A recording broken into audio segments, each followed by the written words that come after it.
ও দিদি কত কিছু বাজার এসছে গো। হ্যাঁ, তোমার জামাইবাবু সকালবেলা বাজারে গিয়েছিল, আর প্রায় সবকিছু শেষ হয়ে এসেছিল জানো তো সংসারে। তো আজ বললাম যে নিয়ে আসতে গুছিয়ে, আর বিশেষ করে তুমি সাজিয়ে দিচ্ছি বলে চিকেন নিয়ে এসেছে, সাথে নিয়ে এসেছে চিংড়ি মাছ। এই প্লাস্টিক এখন মনে হয় আছে, ভালো হয়নি ঠিক করে দাঁড়াও। চিংড়ি মাছটা আটকে গেছে কাঁটাতে। চিংড়ি মাছের সাইজ গুলো দেখো, অনেকগুলো বড় বড় দেখো।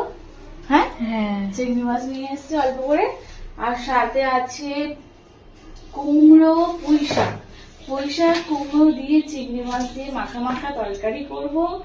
আম নিয়ে আসতে বলেছিলাম, এই বছরে আম খুব একটা খাওয়া হয়নি জানো তো।